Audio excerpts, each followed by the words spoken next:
Fala, seres humanos! Hoje o pau vai torar. Vamos descobrir qual é o melhor SUV até 100 mil. O Citroën Basalt, que é o SUV mais barato do Brasil, ou o Chevrolet Tracker, o SUV mais vendido do Brasil neste ano. Vamos usar o Tracker 2023 para manter o preço mais equilibrado e ver qual deles realmente vale o seu dinheiro. Vamos analisar tudo: consumo, desempenho, porta-malas, manutenção, pontos positivos e negativos, opinião do dono, e no final, o mais importante, os problemas que ambos os carros vêm apresentando. Já se inscreve no canal, deixa aquele like e bora pro vídeo. O Tracker é um veterano no mercado, ganhando popularidade pela dirigibilidade ágil, bom custo-benefício e seu visual que agrada muita gente. O modelo que vamos analisar é o LT 1.0 Turbo 2023, que ainda é encontrado no mercado por menos de 100 mil reais. Essa geração chegou em 2020 com a proposta de ser um SUV compacto, eficiente, confortável e econômico, substituindo o antigo Tracker importado. Já o Basalt chegou recentemente como o SUV mais barato do Brasil, surpreendendo pelo preço competitivo e pela suspensão bem acertada. O Basalt é derivado do C3 Aircross, mas traz um toque de robustez com estilo coupé. Já Tracker sempre foi popular entre famílias que precisam de um carro prático, confortável e econômico, enquanto o Basalt mira quem busca um SUV mais acessível, moderno e também para família, principalmente se pensar no seu espaço interno, porta-malas e suspensão. Agora vamos para o X1 para ver qual é o melhor. Começando por espaço interno e conforto. As dimensões do Citroën Basalt são 4,34 metros de comprimento, 1,82 m de largura, 1,58 m de altura e 2,64 de entre-eixos. Que é bem espaçoso, especialmente no banco traseiro, mas o túnel central é alto, atrapalhando um pouco o passageiro do banco do meio. Já os outros das pontas têm ótimo espaço principalmente para as pernas. O isolamento acústico é básico, na verdade está mais para ruim, mas a suspensão macia compensa sendo um dos maiores pontos de elogio do veículo. Agora o Chevrolet Tracker 1.0 LT, ele tem 4,27 metros de comprimento, 1,79 m de largura, 1,62 m de altura e 2,57 m de entre-eixos. Já de cara observamos que ele é menor que o Basalt em quase tudo. O espaço traseiro é um pouco mais apertado e o acabamento é simples, cheio de plástico como no seu concorrente, mas a posição de dirigir e o conforto ao rodar agrada. Resumo: o Basalt leva vantagem no espaço, principalmente para os passageiros de trás. Se você usa o banco traseiro com frequência, o Citroën é a melhor escolha. Agora na frente pode ser considerado um empate. Consumo de combustível. O Basalt 1.0 Turbo faz 11,9 km por litro na cidade e 13,7 km por litro na estrada, valores baseados em medições do Inmetro. No teste real ele fica na casa dos 11 na cidade e 17 na estrada dependendo de quem dirige.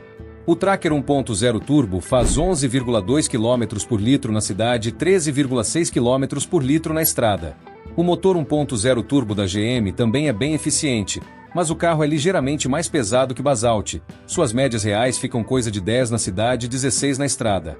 Conclusão: o Basalt é ligeiramente mais econômico, tanto na cidade quanto na estrada, porém não acredito ser uma diferença tão grande para quem vai comprar algum deles. Agora vamos para o desempenho.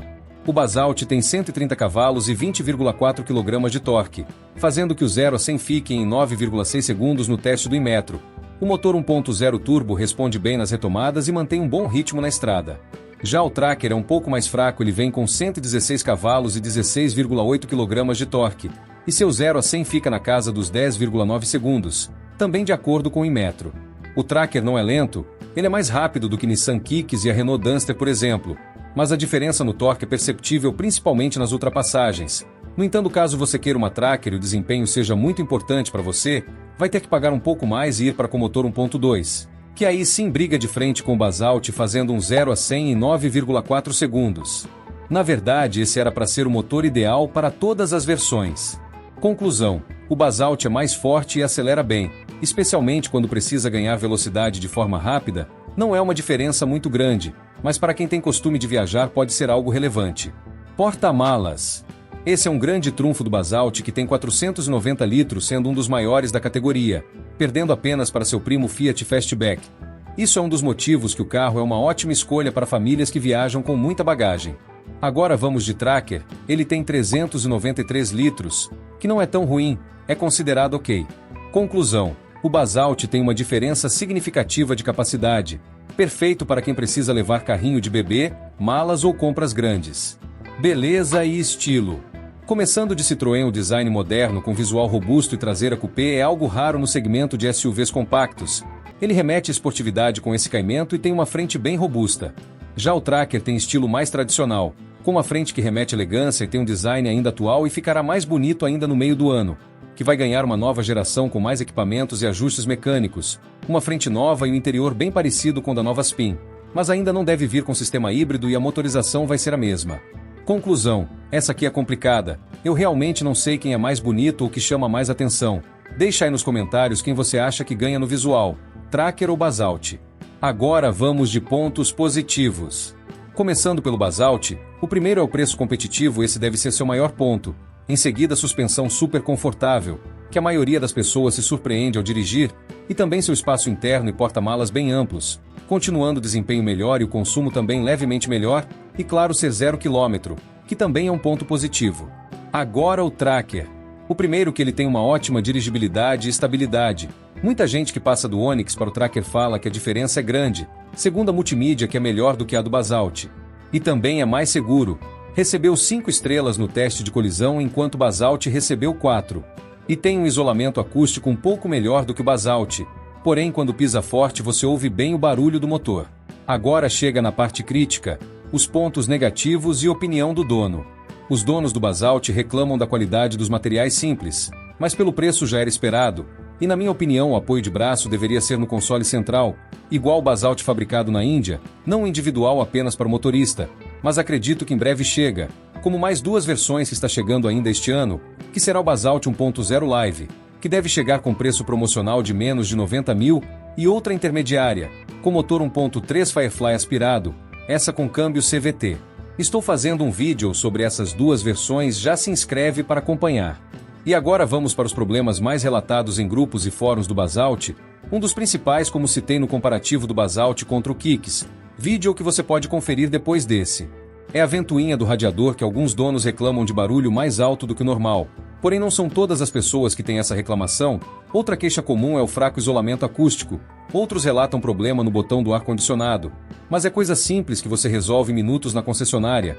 Relatos também da capa do retrovisor desencaixando, DRL queimando, e algumas unidades com barulho na suspensão. Como o Basalt um lançamento é normal ter algumas coisas que a marca vai consertando ano após ano. Algumas pessoas evitam comprar o carro no ano de lançamento, pois alguns problemas podem sim acontecer. Mas pelo menos no caso do Basalt os problemas relatados até agora são coisas simples, o motor e o câmbio por enquanto não tem reclamações. Até porque é o mesmo conjunto do Fiat Fastback, que será atualizado esse ano para a versão de 2026. Já os proprietários do Tracker criticam também o acabamento e a sensação de simplicidade em áreas do interior do carro.